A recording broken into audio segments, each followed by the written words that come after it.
Nenhum alimento vai direto do campo para a mesa.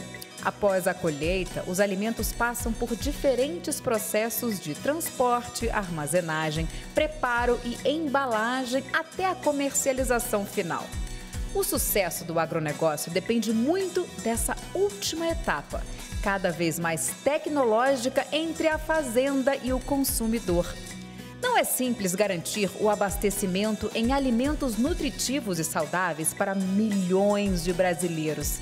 Alguns produtos agropecuários são muito perecíveis e possuem um prazo de vida comercial muito curto. Como regularizar o abastecimento de alimentos com produção limitada a certas épocas do ano? Como assegurar a qualidade nutricional e sanitária de produtos entregues em locais de consumo muito distantes? A resposta está na tecnologia de alimentos. Ela busca controlar os agentes deteriorantes dos alimentos, aumentar seu prazo de vida comercial, permitir armazenagem e transporte e a manutenção de seu estado nutritivo e sanitário. A tecnologia de alimentos diversifica a oferta de produtos. A variedade de alimentos produzidos pela indústria, como os iogurtes com sabores, consistência e usos diferentes, por exemplo, atende uma gama enorme de consumidores e gera produtos adequados às necessidades nutritivas especiais de diabéticos, idosos, crianças, alérgicos, etc.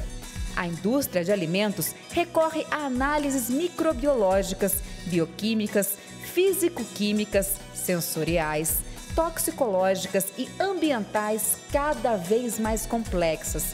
Para falar sobre tecnologia de alimentos, o chefe da Embrapa Territorial, o pesquisador Evaristo de Miranda, conversa com o engenheiro de alimentos Luiz Madi, atual diretor de assuntos institucionais do Instituto de Tecnologia de Alimentos e tal da Agência Paulista de Tecnologia dos Agronegócios, apta da Secretaria de Agricultura e Abastecimento de São Paulo.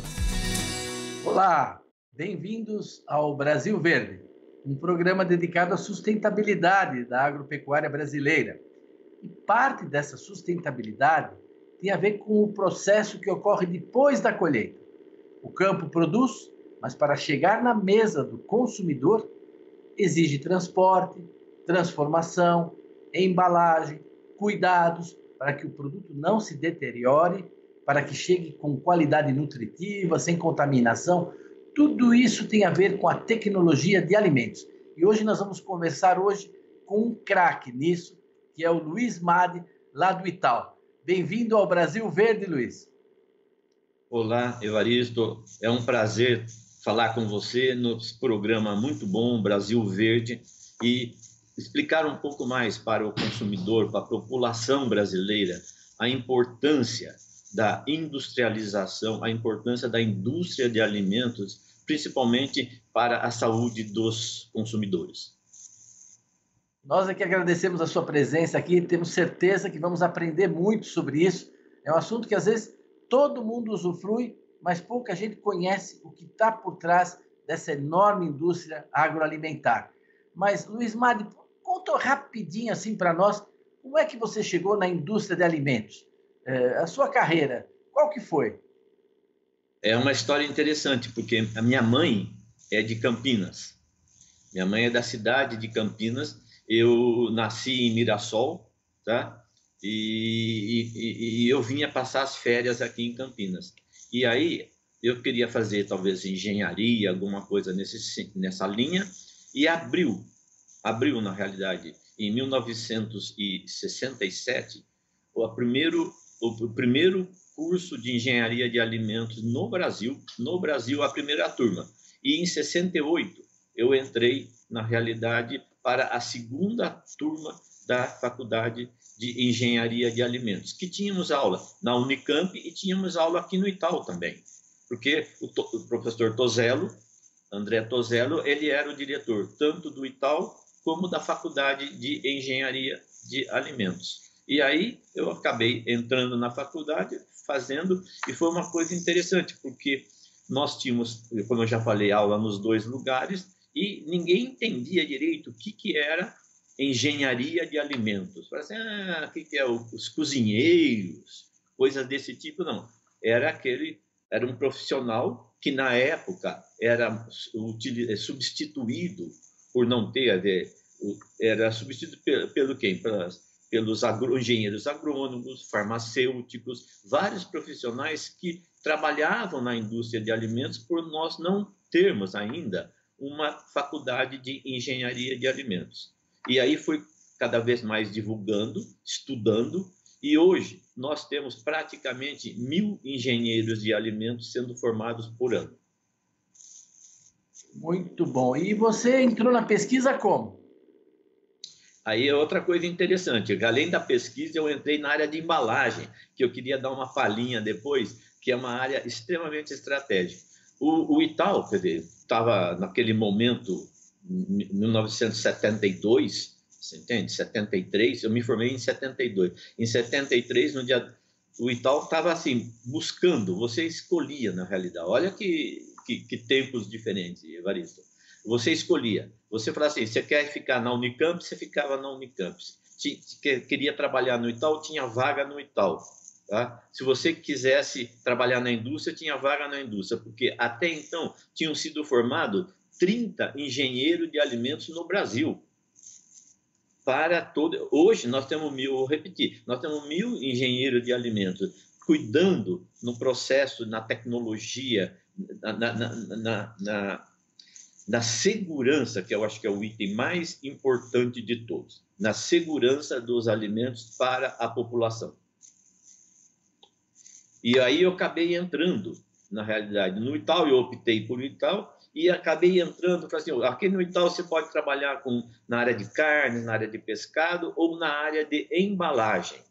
Embalagem, ninguém sabia direito o que era, o que estudava, embalagem de alimento. E eu entrei no dia 3 de janeiro de 1973, na seção de embalagem e acondicionamento do Itaú. Olha só, o Itaú, talvez se as pessoas não ouviram, que é o Instituto de Tecnologia de Alimentos, não é? Que é ligado a toda essa rede de pesquisa da Secretaria de Agricultura. Agora, as embalagens hoje são coisas extremamente sofisticadas, né? Porque elas mantêm a qualidade nutritiva do produto, permitem que ele resista mais na prateleira, garantem um transporte seguro. Como é que... Você falou que queria dar uma palhinha sobre a embalagem. Vamos falar logo da embalagem, que é um componente importantíssimo, não é, da tecnologia de alimentos. Não é? As coisas chegam nas nossas casas, em geral, embaladas. Até a verdura que a gente compra, ela recebe uma pequena embalagem. E as pessoas não conseguem entender direito, quer dizer, a função da embalagem. É proteger, na realidade, é transportar, na realidade, é cuidar para que esse produto mantenha as suas características, as suas propriedades que ele tem o máximo tempo possível. Isso é muito interessante. E eu fico lembrando sempre, e é um processo histórico de falar com você aqui, e lembrar de 1973, você entende? Alguns anos atrás. Tá? E em 73 nós tínhamos praticamente latas metálicas, nós tínhamos vidro, garrafas de vidro, e nós tínhamos algumas embalagens plásticas e papel, para sacos de papel, coisa desse tipo. Então, o fator proteção era um pouco limitado. E aí nós fomos estudando, introduzindo, e hoje nós temos o maior centro de embalagem dos países emergentes ou dos países em desenvolvimento, como chamavam antigamente, que é o centro de embalagem do Itaú. Foi muito bom. Eu trabalhei durante vários anos da minha vida estudando diferentes tipos de embalagens para diferentes produtos, para melhorar o quê? Para que o consumidor receba esses produtos com melhores características, com maior praticidade e com segurança. Segurança nutricional, a segurança química, a segurança microbiológica. E aí fala assim, puxa, mas a embalagem cria todo esse processo? Sim, a embalagem, nós podemos pegar vários exemplos de embalagem, atmosfera modificada, que você falou das verduras, tem umas verduras que você tira o oxigênio e põe uma composição gasosa para que essa composição gasosa prolongue a vida útil do ponto de vista de contaminação microbiológica por algum tempo. Então, são coisas que, imagine um consumidor. O consumidor não precisa entender disso. Ele só precisa entender o seguinte: existe uma engenharia por detrás, existe um processo de engenharia por detrás, estudando tanto o processamento de alimentos como o processamento de embalagem, adequação de embalagem, para que toda a população receba produtos mais seguros, receba produtos com maior valor nutricional. E você mencionou, eu gostaria de enfatizar, sim, a Secretaria da Agricultura e Abastecimento do Governo do Estado de São Paulo, Quer dizer, é uma secretaria que tem vários institutos de pesquisa que você conhece, e um deles, o ITAL, se dedica à parte de processamento e engenharia de alimentos, em diferentes segmentos, e um deles é a de embalagem. Existe uma espécie de desinformação, não é? Às vezes até uma coisa maliciosa, um mito, né? De que o alimento processado, o alimento industrializado não é bom, não é nutritivo, não é bom para a saúde, tem produtos químicos. Existe toda uma conversa assim, misturando tudo, como se você comprasse a granel, como antigamente, né?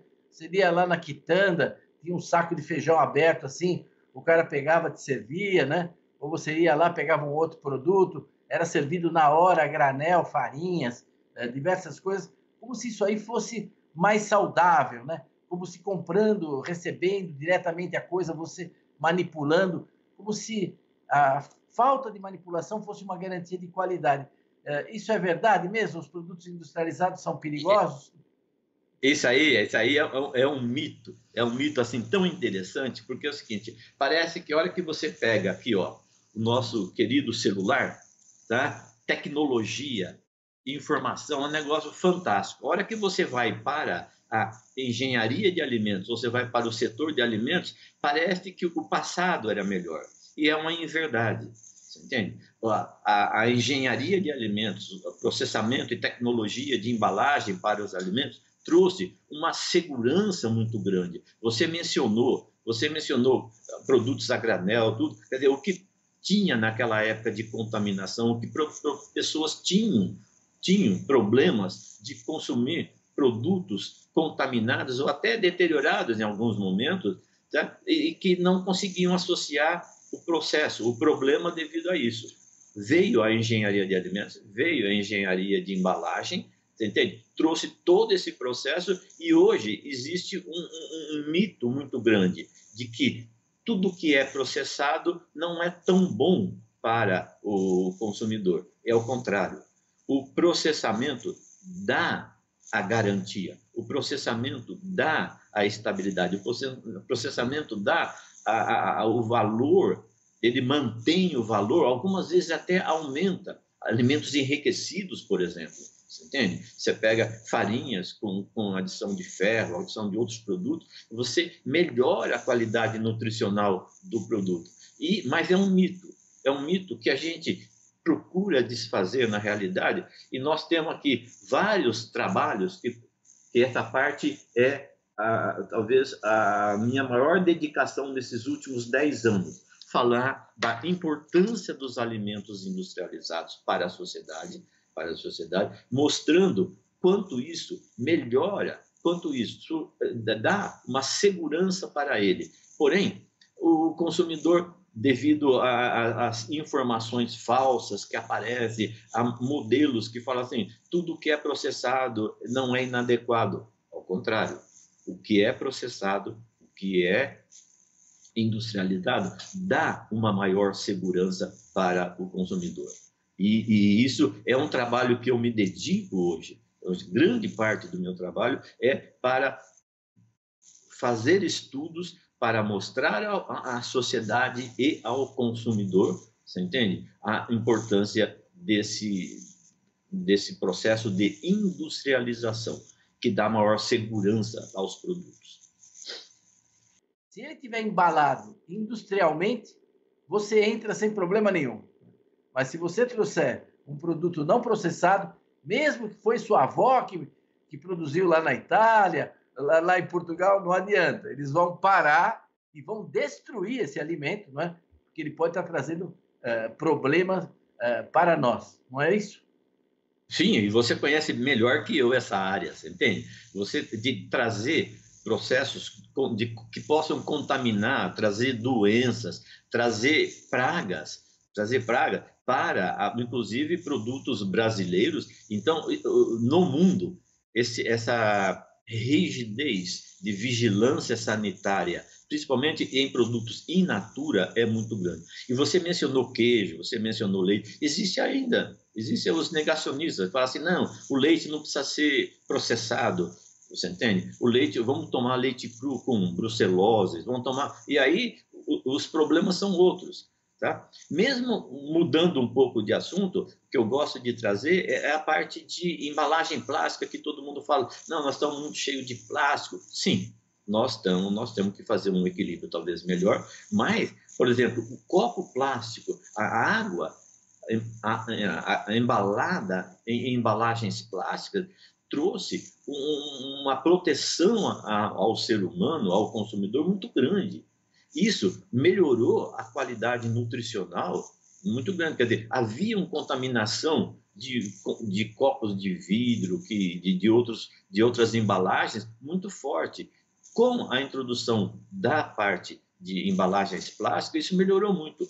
O problema é que nós não soubemos equilibrar adequadamente uma coisa com a outra. Por exemplo, o copinho plástico que vocês estão vendo aqui atrás para tomar café, você entende? Ele não sai voando e vai para a praia, você entende? É o ser humano que põe. Então, o ser humano, ele, no Brasil em especial, não conseguiu fazer um processo de coleta, de adequação, de recolhimento, ou reciclagem, ou reuso desses produtos. Isso, então, fica muito difícil. Então, a pessoa fala, não, então, vamos banir plástico. Não, vamos equilibrar o uso, vamos reciclar, vamos reutilizar. E é outra área que o Itaú tem trabalhado muito, que é na parte de análise de ciclo de vida. Na parte ambiental, que nós estamos falando do Brasil verde, nós precisamos cada vez mais de utilizarmos a engenharia, nesse caso a engenharia de alimentos, engenharia de embalagem, para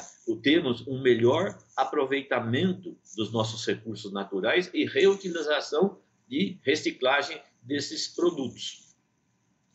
Agora, o nosso tempo está passando e eu acho que existe um aspecto da indústria que eu queria, de alimentos, não é, que eu queria que você falasse um pouco. Eu lembro, quando eu era pequeno, o iogurte, ele vinha num vidro. Era um vidrinho assim de 1/4 de litro, era coalhado o iogurte. Era isso que a gente tinha. Hoje, com a indústria de alimentos, com as embalagens, com a tecnologia, você tem uma variedade enorme, não é, de iogurtes, não é, de derivados de leite.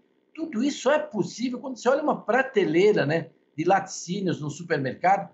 Tudo isso foi possível com a indústria de alimentos e que atende não apenas uma diversidade, uma variedade de gosto das pessoas, nutricional, mas também faz produtos específicos, não é, para diabéticos, para quem tem alergia a alguma coisa, etc. Quer dizer, essa indústria ela democratizou, né, até o acesso, né, a bens que antes eram muito caros e eram reservados a poucas pessoas, não é isso?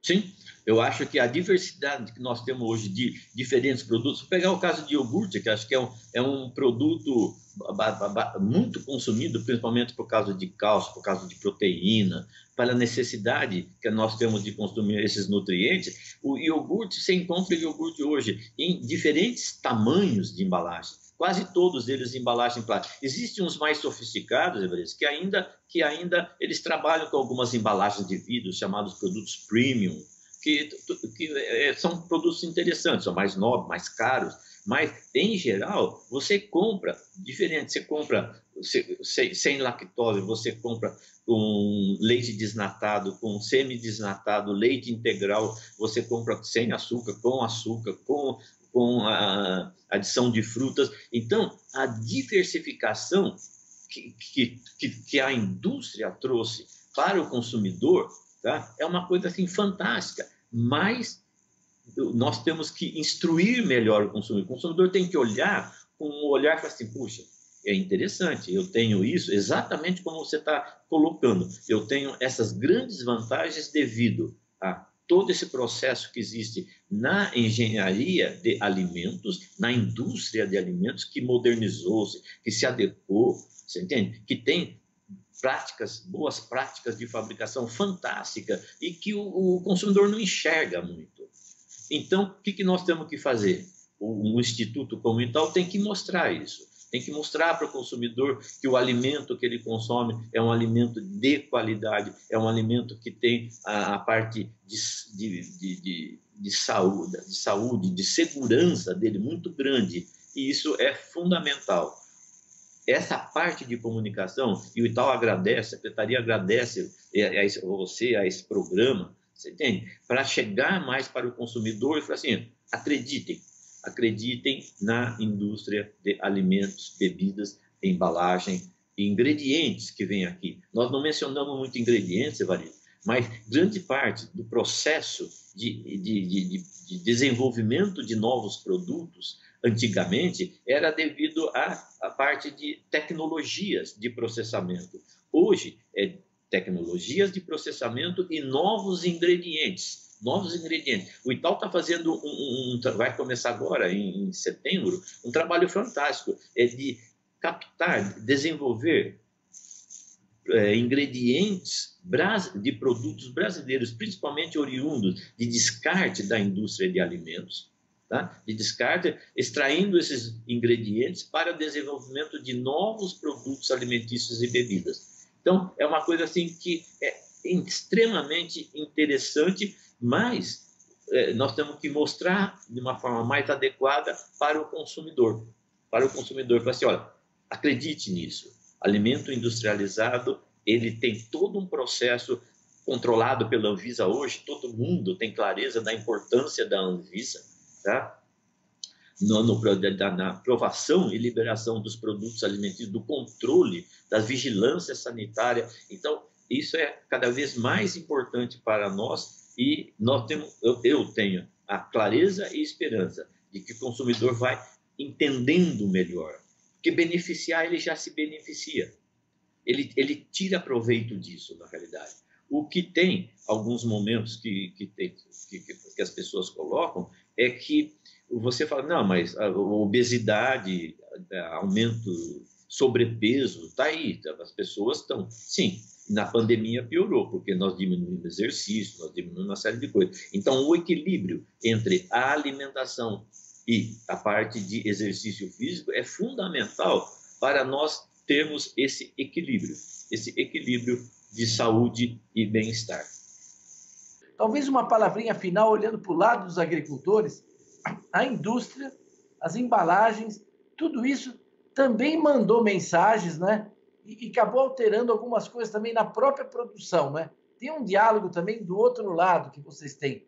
Dá para talvez você ir fechando o nosso programa comentando sobre essa interface que manda informação, retroalimenta a própria produção agrícola e agropecuária? Com certeza. Né?